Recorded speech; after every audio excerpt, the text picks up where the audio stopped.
안녕하십니까. 엑스텐 정규방송 시간입니다. 오늘은 제가 지방 출장이 있어서요. 아침 일찍 영상을 만들어 놓고 지금 떠나려고 합니다. 오늘은 여러분들이 미국 주식을 투자하시면 적어도 옵션은 아셔야 됩니다 하는 주제로 여러분께 옵션의 기본을 한번 말씀드리도록 하겠습니다. 향후 여러분들이 조금 이제 베테랑 트레이더가 되시면은요, 옵션을 활용하시면 너무 주식 투자가 쉬워지고 그다음에 추가 수익을 훨씬 더 낼 수 있는 다양한 방법들이 있습니다. 그래서 이런 거에 대해서 앞으로 차근차근 말씀을 드리겠지만, 오늘은 기본에 대해서 먼저 말씀을 드리도록 하겠습니다. 먼저 시작하기 전에 여러분들께 머리 숙여 감사드린다는 말씀 드립니다. 이제 구독자분이 6,000분이 넘었습니다. 사실은 저는 영상 처음 시작할 때, 유튜브 처음 시작할 때 과연 몇 분이나 구독을 해주실까 하는 생각을 했는데 한 2달 정도가 지났습니다. 저는 그동안 참 짐짓어린 영상을 좀 만들었고요. 저희 목표는 미국 주식으로 돈 버는 길을 같이 하고자 동행하는 마음으로 전체 하고 있습니다. 여러분 앞으로 많은 성원 부탁드리고요. 항상 구독, 좋아요 꼭 눌러주시기 바랍니다. 그리고 저희 채널의 가장 큰 목적은 자산 증대입니다. 미국 주식 투자를 통해서 자산 증대를 꼭 하시죠 하는 말씀 드리면서 오늘 영상 시작하도록 하겠습니다. 자, 오늘은 이런 말씀부터 시작을 하겠습니다. 제가 대학생 때요, 머니 매니저라는 용어를 처음 들었습니다. 금융 주식에는 무지했던 때이니 머니 매니저가 뭔지 몰랐습니다. 한참 뒤에야 고객을 위해서 돈을 벌어주는 일을 하는 사람이 머니 매니저다 하는 것을 배웠죠. 그래서 펀드 매니저와 같은 뜻이라는 것을 알았습니다. 그러다가 1990년대가 되니 헤지 펀드 매니저란 말이 또 많이 들리기 시작하더라고요. 당시 미국에서는 헤지 펀드, 즉 어떤 상황의 시장 상황에서도 돈을 벌어들입니다 하는 헤지 펀드가 굉장히 유행을 했었습니다. 당시에는 우리나라에도 헤지 펀드 매니저와 같은 사람들이 많았죠. 바로 증권회사의 직원이었습니다. 1990년대에는 지점에 가면 사원, 대리, 과장, 차장, 부장님 이렇게 여러 영업 직원들이 계셨어요. 계좌 규모가 좀 되는 손님들은 직급이 높은 분하고 매매를 했고, 좀 계좌가 작은 분들은 말단 사원들하고 매매를 했죠. 당시에는 증권회사 직원이 고객 자산을 마음대로 운용하는, 즉 1인 매매를 많이 했는데 그게 불법이었습니다. 그렇지만 무시하고 다들 하던 시절이었습니다. 어느 직원하고 상담해도 그들은 사모님 1년에 20에서 30% 수익은 내드릴 수 있습니다 하는 말을 쉽게 했었죠. 장이 좋지 않아도 기회는 항상 있습니다. 주식 투자 맡겨보시죠 라고 많은 세일즈를 했었죠. 바로 증권회사 영업 직원들이 헤지펀드 매니저 역할을 했던 것입니다. 호랑이 담배 피던 시절 얘기였습니다. 그러나 지금도 김 과장, 박 부장 잘해줘 하고 부탁하시는 고객분들이 있으실 것 같습니다. 즉, 내 돈을 운용을 해야겠다는 목적이 있으신 겁니다. 여러분, 만약 두 펀드 매니저가 있다고 하겠습니다.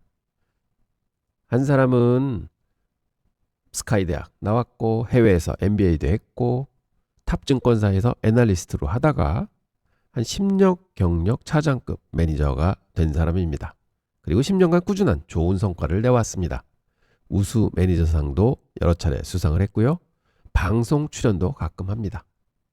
반면에 다른 매니저는 조그만 대학 나왔고 소형 증권사에서 애널리스트로 일을 하다가 한 3년 정도 경력이 된 대리급 매니저입니다. 그리고 그렇다 할 만한 운영 성과도 없습니다. 만약 여러분들이 운용을 부탁한다면 누구에게 돈을 맡기시겠습니까? 물론 나는 다른 사람한테는 안 맡겨 하시는 분들도 많이 계시겠지만요. 객관적으로 보면 일본 매니저가 훨씬 우수한 매니저라고 생각이 드실 겁니다. 저도 그렇게 생각합니다. 여러분, 이런 생각 한번 해보십시오. 지금 여러분들이 운용하고 계신 계좌, 여러분의 귀중한 주식 계좌, 이게 바로 여러분들이 펀드 매니저이신 것입니다. 여러분들이 자금을 다른 사람한테 맡기신다면 방금 전 화면처럼 누구한테 맡길까 고민하실 겁니다.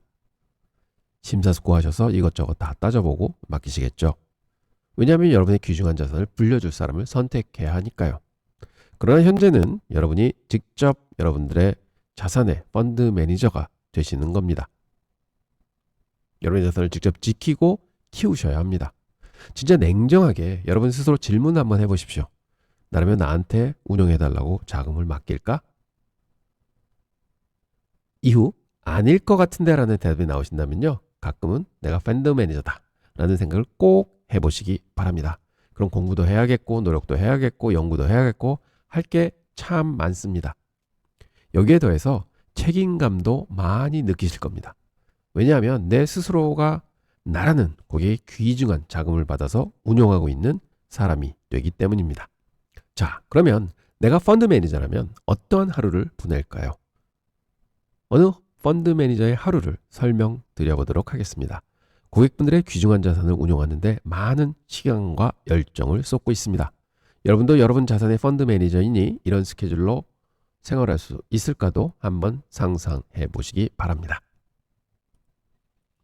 자, 아침 5시 반에서 6시 사이에 기상을 합니다. 요즘에는 또 멀리 사는 분들 계시니까 출퇴근하려면 한 1시간 반 정도 걸리는 매니저들도 있습니다. 일찍 일어나야 되겠죠.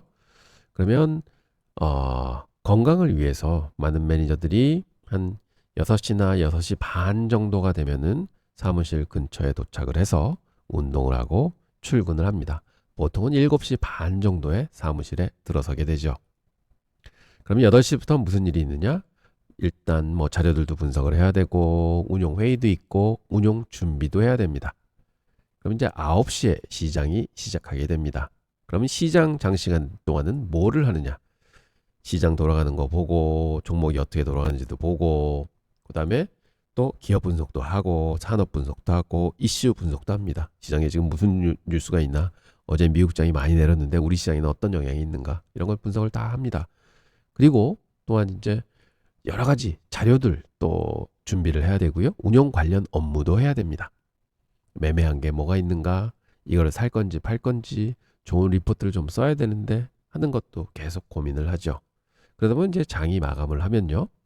4시에서 5시경에 뭘 하느냐? 일단은 내가 운용하는 그 펀드가 있으니까 수익률 관리를 해야 되겠죠. 야, 오늘은 수익이 올랐네, 내렸네.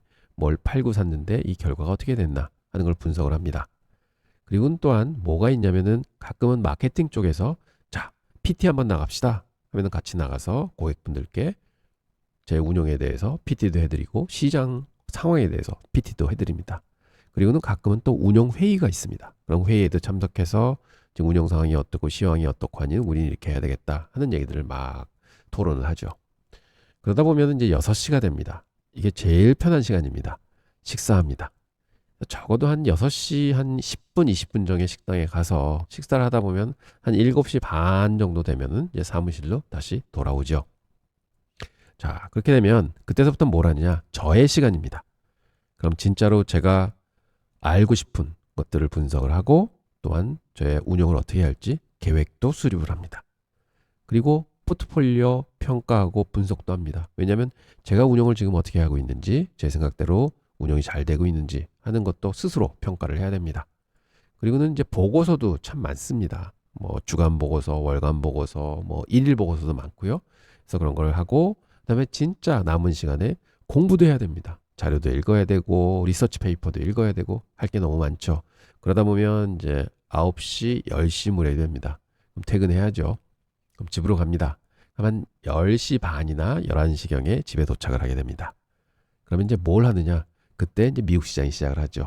그럼 저 간단히 씻고 미국 시장을 또 보면서 내일 시장은 어떻게 될까? 미국이 어떤 종목들이 오르네? 어떤 섹터가 오르네? 한번 판단을 하고 그러다 보면 이제 1시간, 1시간 반 정도 미국 시장 보다 보면요. 한 12시 반, 뭐 1시 정도 됩니다. 그럼 이제 자야죠. 내일을 위해서. 그래서 취침을 갔는데 사실은 그 장을 보면서도요. 뭐 여러 가지 공부도 하고 뭐 분석도 하고 이런 작업을 합니다. 그래서 보면 사실은 많은 매니저들이 열심히 하는 매니저들은요. 하루에 한 4시간 반에서 5시간 정도 취침을 합니다. 그래서 이 친구들은 낮에는 평일날은 술을 절대로 안 마시고요. 뭐 금요일날 주말에 좀 회포를 풀기 위해서 하고 사실은 주말에는 대부분 잠으로 하루를 보내기도 합니다. 자, 여러분 이런 스케줄로 여러분들이 월요일서부터 금요일까지 계속 생활하실 수 있을까요? 이게 기본적인 펀드 매니저들의 일과입니다. 열심히 합니다. 왜냐? 주식으로 돈 벌기가 진짜 어렵습니다. 여러분 계좌의 훌륭한 매니저가 되십시오. 자, 아마추어가 아니십니다, 여러분들. 왜냐? 여러분들 자산에 대한 펀드 매니저시잖아요. 그러면 프로가 되셔야 됩니다. 저는 항상 보여드리는 사진이지만 이상화 선수, 이 발바닥 보십시오. 얼마나 큰 열정과 노력과 시간을 쏟아부으면서 이렇게 운동을 했습니까? 그게 바로 금메달을 획득하게 해준 원동력입니다. 목표 달성과 행복을 뜻한 것이죠. 여러분들도 꼭 목표하신 돈을 벌 수 있습니다. 열심히 그리고 똑바로 하시면 됩니다. 열정과 노력, 시간이 필수적인 요소입니다. 자, 오늘은 옵션 얘기를 좀 하겠습니다. HTS를 여시면요, 가령 이런 가격판들을 보셨을 겁니다. 옵션에 좀 익숙하신 분들은 쭉 보시면 이게 뭐야 하고 아시겠지만, 옵션에 익숙하지 않으신 분들은요, 이게 무슨 난수표냐, 왜 숫자만 써있냐 하실 겁니다. 그러나 적어도 내 자산을 운용하는 내 스스로의 펀드 매니저라고 하시면 최소한 옵션이 뭐라는 것은 아셔야 합니다. 진짜 중요한 금융상품 중에 하나이기 때문입니다. 사실은 옵션 그러면 여러분들이 위험하다, 어렵다, 하면 안 된다, 배가 망신한다, 뭔 소리인지 모르겠다, 뭐 여러 가지 단어들이 머리에 떠오르실 겁니다. 옵션은 어려워 보이지만 사실 생소하고 익숙하지 않아서 그렇지 원리만 깨우치시면요 전혀 어렵지 않습니다.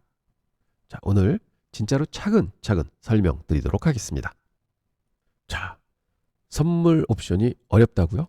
예, 어렵지만 알고 나면 그렇게 어렵지도 않습니다. 옵션을 설명할 때 자주 등장하는 그림입니다. 보면 머리가 아픕니다. 저도 처음 옵션 배울 때요, 교과서에서 보던 그림인데요, 당시 뭔 소리인지 이해가 잘 안 갔는데 옵션 쉽게 한번 접근해 보도록 하겠습니다. 이미 일상생활에서 옵션을 접하고 계십니다. 여러분들이 기본 컨셉트만 이해하시면 그렇게 어렵지 않습니다. 우리가 일상에서 접하는 선물과 옵션을 엄마와 아들 간에 흔히 할 수 있는 내기에서 찾아보도록 하겠습니다. 부모님 대부분이 자식 공부 때문에 걱정 많이 하십니다. 여기 부모님도 마찬가지입니다. 아들이 수학을 너무 싫어해서요, 성적이 평균 50점밖에는 안 됩니다. 고민하다 엄마가 제안을 합니다. 아들아, 수학을 너무 싫어하는데 너 수학 시험에 공부를 좀 해가지고 점수를 잘 받으면 내가 보너스를 좀 줄게 하면서 이번에 50점 이상 받으면 1점당 10,000원을 더 주겠다고 제안을 합니다. 그런데 공부를 안 할 수도 있으니까 50점 미만 받으면은 너 1점당 10,000원을 나한테 벌금으로 내야 돼 하는 얘기를 합니다. 근데 아들이 고민하다가 무작정 돈을 벌 수 있다는 거에만 집중을 해서 돈을 잃는 건 생각을 안 했습니다. 그래서 이 제안을 수락을 합니다. 우리가 주식 살 때 손해보는 거 별로 생각 안 하는 거하고 똑같습니다. 자, 그러면 예상되는 돈의 흐름을 한번 파악해 보겠습니다. 엄마는 아들이 50점 이상 받게 되면요, 아들한테 돈을 줘야 되죠. 근데 기분은 좋지만 돈적으로는 손실입니다. 근데 반면에 아들은 50점 이상 받으면 엄마로부터 돈을 받으니까 금전적으로는 이익입니다. 그럼 이제 50점 이하 받게 되면 어떻게 될까요? 엄마는 아들로부터 돈을 벌금을 받습니다. 마음이 아프지만 그래도 금전적으로는 플러스입니다. 그럼 그 돈은 누가 줘야 되죠? 아들이 벌금을 내야 합니다. 아들은 이와 정반대가 되는 거죠. 어디서 많이 본 그래프 아니신가요? 자, 한 달 후 시험을 봤는데 결과는 아들이 40점을 받았다고 합니다. 그럼 어떻게 돼야 되죠? 아들이 엄마한테 10점, 즉 점당 10,000원이니까 100,000원을 벌금을 내야 됩니다. 즉 아들은 100,000원 손실, 엄마는 100,000원 이익입니다. 전체를 보면 제로. 그러니까 이게 제로섬 게임이라고 하는 것입니다. 자, 그래서 이게 금융상품하고 한번 비유를 하자면 엄마는요, 선물을 매도한 것 혹은 인버스 ETF를 매수하는 것과 마찬가지 결과를 가지고 있는 거고요. 반면에 아들은 선물을 매수한 것 혹은 코덱스 ETF, 정방향 ETF입니다. 그거를 매수한 것과 마찬가지입니다. 즉 주식 매수, 주식 매도의 경우인 거죠. 즉 기준이 되는 숫자 혹은 주가가 올라가면 이익을 보는 게 선물 매수고요. 내려가는 게 선물 매수입니다. 반면에 주가가 내려가는데 이익을 보게 되면 선물 매도, 그리고 주가가 올라가는데 손실을 보게 되는 게 선물 매도인 것이죠. 그래서 보시면 여러분들은 이미 일상생활에서 이처럼 선물 매매를 내기를 통해서 하고 계셨던 것입니다. 자, 이게 아들이 돈을 잃고 나니까 이제는 다시는 내기를 안 한다고 합니다. 근데 엄마가 고민하다가 다시 제안을 합니다. 얘 공부 좀 시켜야 되는데. 그래서 어떤 제안을 하면요. 이번 수학시험에서는 50점 이상 받으면 1점당 10,000원을 주겠어. 하지만 저번하고는 틀리게 50점 미만 받을 시에는 벌금은 없어. 하고 얘기를 합니다. 그럼 아들이 생각해 봅니다. 잃을 게 없네. 그럼 무조건 해야지. 아들이 고민하다가 손해볼 것이 없으니 당연히 네, 하겠습니다. 하고 얘기를 합니다. 자, 그러면 예상되는 돈의 흐름은 이와 같습니다. 엄마는 아들이 점수를 50점 이상 받을 시에는 돈을 줘야 합니다.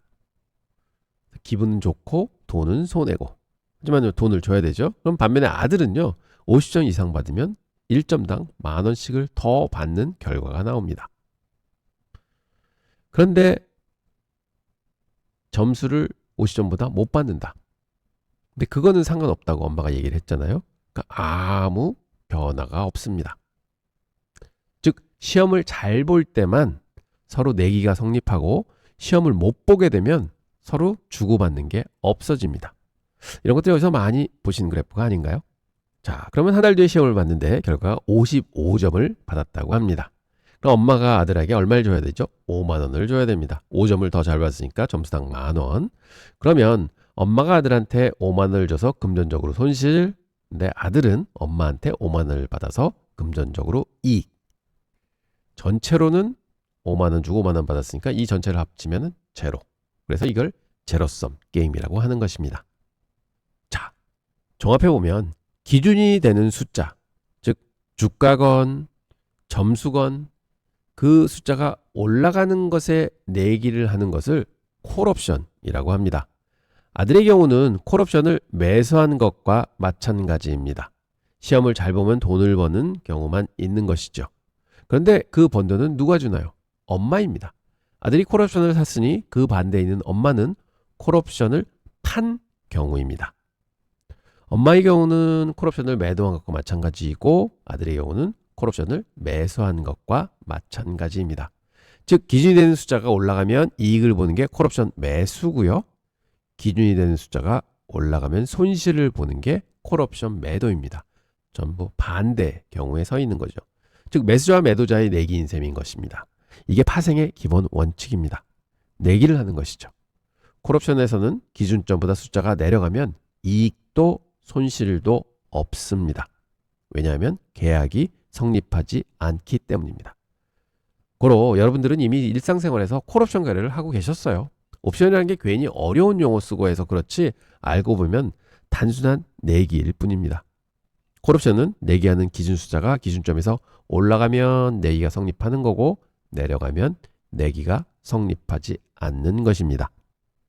자, 그러면 선물 매도와 매수가 있다고 말씀을 드렸죠. 즉 아들이 점수를 가지고 점수가 높게 나오면 돈을 받고 낮게 나오면 벌금을 냈던 것들은 선물 매수를 했던 거고 반대로 엄마가 점수가 아들이 좋게 나오면 돈을 줘야 되고 그 다음에 점수가 안 나오면은 그만큼 벌금을 받았어야 되는 게 선물 매도입니다. 자, 이거 보셨고 그 다음에 뭐라고 말씀드렸죠? 콜옵션 매수를 한 거고 아들이 또 엄마는 콜옵션 매도를 한 거다. 이렇게 한 거죠. 그래서 보면 결론은 너무 이거를 어렵게 생각하지 마시고요. 일상을 살다가 가끔은 주위 분들과 야구나 축구 경기 보면서 내기하는 것과 거의 흡사합니다. 선물 옵션 제대로 차근차근 이해하신다면 결코 어렵지 않습니다. 자, 콜옵션은 이렇게 해서 이해가 되셨죠? 아직은 잘 모르겠다 하시면 위 설명을 하루에 한 번도 아닙니다. 한 일주일에 한두 번씩 이제 보십시오. 그러다 보면 어느 순간에 아하 하고 깨우쳐지실 겁니다. 자, 그러면 진짜로 교과서대로 한번 선물과 콜옵션을 정리해 보도록 하겠습니다. 선물 옵션 수익 구조 혹은 페이오프 차트라고 하는데요. 많은 분들이 선물 옵션에 관심이 있으면 매매를 해보신 분들 혹은 이런 분들은 뭐 이런 기본을 가지고 하지만 많은 분들은 아마 머리 아파 뭐가 이렇게 복잡해 하실 겁니다. 자, 그래도 한번 보십시오. 선물 매수는 말 그대로 정방향 코덱스 200 ETF를 매수한 것과 똑같습니다. 즉 선물을 사신 거고 주식을 사신 겁니다. 시장이 오르면 수익, 시장이 내리면 손실입니다. 그냥 주식인 것입니다. 선물 매도는 인버스 투자하신 겁니다. 시장이 오르면 손실, 시장이 내리면 수익입니다. 주식에서는 코덱스 200 샀어, 인버스 샀어 이렇게 말하시면 다 아시잖아요. 시장이 오르는데 베팅, 시장이 내리는데 베팅을 하는 게 선물인 것입니다. 선물에서는 선물 매수했어와 선물 매도했어 이렇게 표현을 하시죠. 콜옵션이 있습니다. 콜옵션은 뭐냐? 이거 모양이 좀 다른데요. 콜옵션 매수입니다. 그냥 선물 매수하는 것의 오른쪽 반쪽이다 생각하시면 됩니다. 아까도 말씀드렸지만은 주가가 내리는 데는 계약이 성립을 하지 않습니다. 그래서 손익 변동이 없습니다. 손익 변동이 왜 없느냐? 계약이 성립 안 하니까 돈을 주고받지 않습니다. 그럼 손익 변동이 당연히 없죠. 오른쪽은 선물 매수 포지션 혹은 코덱스 200 매수 포지션하고 수익 구조가 똑같습니다. 자, 콜옵션 매도가 있다고 말씀을 드렸죠. 왜냐하면 사는 사람이 있으면 당연히 파는 사람이 있어야 됩니다. 그래야지 거래가 되죠. 그리고 콜옵션 매수와 매도의 손익이 정반대입니다. 즉 선물 매수자와 매도자가 서로 내기를 한 것이랑 똑같은 것이죠. 콜 매도는 보시면 왼쪽은 손익 변화가 없습니다. 근데 오른쪽은 선물 매도 혹은 코덱스 인버스랑 손익 구조가 똑같습니다. 오른쪽이 무슨 쪽인가요? 시장이 오르는 쪽입니다. 즉 콜은 시장이 오르는 쪽에 베팅하는 것입니다. 콜옵션 매수자는 주가가 오르는데 베팅을 하는 거고요. 콜옵션 매도자는 주가가 내리는데 베팅을 한 것입니다. 엄마와 아들이 시험 성적 오르는 것으로 내기했듯이 똑같습니다. 내리는 쪽은 콜의 의지와 상관이 없습니다. 여러분 보시면 아시겠지만 주가가 내리는 쪽은 손익 변화가 없습니다. 아까도 말씀드렸지만 경기가 무효가 되는 겁니다. 즉 콜옵션은 선물의 오른쪽 모양만 가지고 있는 반쪽짜리 선물 혹은 코스피 200 ETF라고 생각하시면 됩니다. 즉 콜옵션은 주가가 오르는데 베팅을 하는 거다. 그건 매수고 주가가 내리는데 베팅하는 거는 반대 콜옵션 매도다. 이렇게 생각하시면 됩니다. 자, 이제 콜 끝났는데요. 머리가 좀 아프신 분도 계실 겁니다. 그런데 괜찮습니다. 자꾸 반복하셔야 됩니다. 이게 익숙하지 않으셔서 그렇습니다. 이제 풋옵션으로 가보겠습니다. 이제 앞으로 한 3일에 한 번씩 들으시면 이해가 되실 겁니다. 콜은 오른쪽 베팅이라고 말씀을 드렸고 주식과 비슷한 면이 많아 이해가 좀 쉬우십니다. 그런데요. 풋은요. 반대로 내려가는 쪽에 베팅하는 것입니다. 그래서 조금은 생소하실 수 있습니다. 항상 주식을 하시다 보면 올라가는 것만 생각하지 내려가는 생각을 안 하세요. 그래서 어렵지만 그래도 익숙해지시면 전혀 어렵지 않습니다. 자, 다시 한번 그 시험하고 내기를 했던 엄마와 아들로 방문을 다시 해보겠습니다.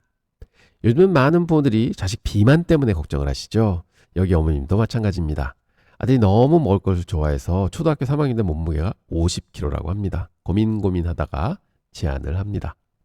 자, 아들아, 한 달 동안에 체중을 50kg 미만으로 내리면 1kg당 내리는데 10,000원을 주겠다 합니다. 그렇지만 얘가 안 할 수도 있으니까 페널티를 겁니다. 단 체중이 50kg 이상 오르게 되면 네가 거꾸로 1kg당 10,000원을 벌금을 내야 돼 하는데 아들은 고민할 것도 없이 그냥 그렇네, 내가 뭐 몸무게만 빼면 돈을 받을 수 있다고 해서 내가 몸무게가 부는 거에 대해서는 별 신경 안 쓰고 무조건 수락을 합니다.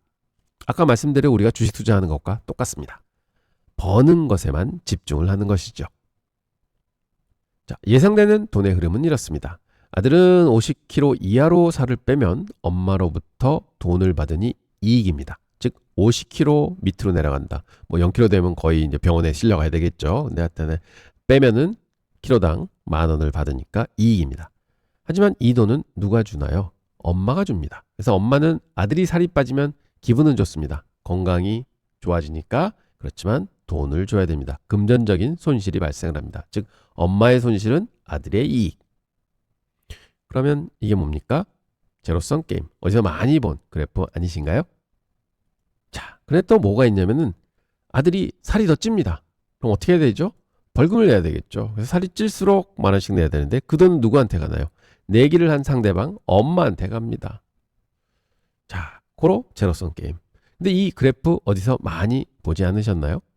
자, 결과를 보겠습니다. 한 달 후 몸무게를 재보니까 55kg가 됐네요. 그래서 아들이 엄마에게 5만 원의 벌금을 냈습니다. 아들이 5만 원 손실, 또 엄마가 5만 원 이익. 전체로 제로섬 게임입니다. 자, 그럼 이 내기를 선물 매수와 매도에 대입해 보겠습니다. 아들의 경우는 선물을 매도한 것과 같습니다. 혹은 인버스 매수와 마찬가지입니다. 즉 내려가는데 베팅을 한 것입니다. 몸무게가 내려가는데 베팅한 것이죠. 이것은 주가가 내려가는데 베팅한 것과 똑같습니다. 엄마의 경우는 선물을 매수한 것 혹은 코덱스 ETF를 매수한 것과 마찬가지입니다. 즉 기준이 되는 숫자 혹은 주가가 내려가면 이익을 보는 게 선물 매도, 기준이 되는 숫자 혹은 주가가 올라가면 이익을 보는 게 선물 매수인 것입니다. 여러분들은 이미 일상생활에서 이 같은 내기를 항상 해 오셨을 겁니다. 돈을 잃은 아들은 내기를 다시는 안 한다고 막 땡깡을 부립니다. 그래서 엄마가 또 고민을 합니다. 살을 좀 빼야 되는데. 해서 엄마가 다시 아들에게 제안을 합니다. 한 달 동안 체중을 내리면 빠진 1kg당 만 원을 주겠어. 단 이번에는 벌금은 없다. 그래서 살이 쪄도 괜찮아. 살만 빼. 그럼 거기에 대한 보너스로 만 원씩 줄게. 이렇게 제안을 하죠. 그럼 아들은 생각해 봅니다. 내가 잃는 게 하나도 없네? 오케이. 그럼 나 무조건 할래. 하고 수락을 하죠. 예상되는 돈의 흐름은 이렇죠. 아들이 살을 빼면 엄마로부터 돈을 받겠고, 즉 엄마는 아들이 살을 빼면 기분은 좋지만 아들한테 용돈을 줘야 됩니다. 엄마하고 아들하고 정반대의 돈의 흐름이 있는 거죠. 어디서 많이 본 그래프 아니신가요? 한 달 후 아들이 진짜로 체중이 45kg로 줄었습니다.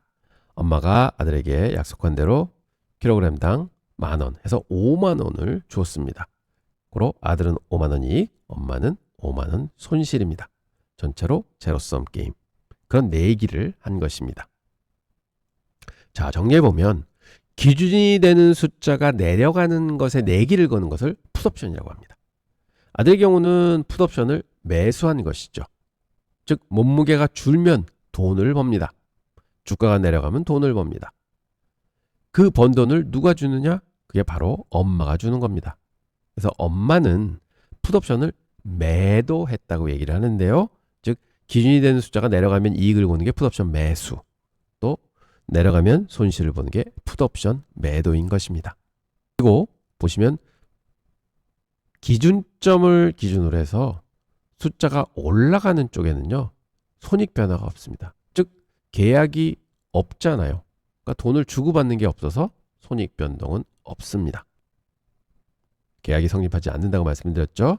그래서 이처럼 여러분들은 이미 일상생활에서 풋옵션 거래를 하고 계셨던 것입니다.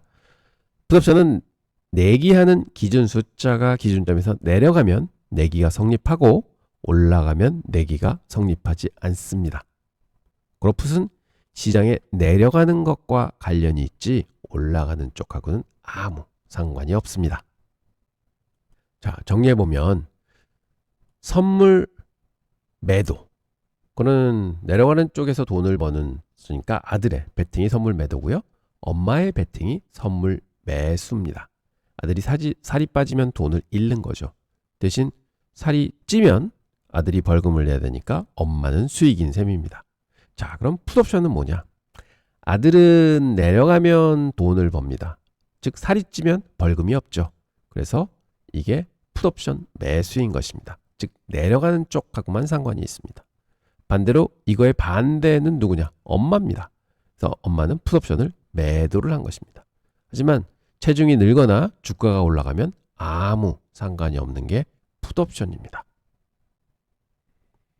자, 이게 일상생활을 살다면 우리가 다 내기하는 기본적인 수준이죠.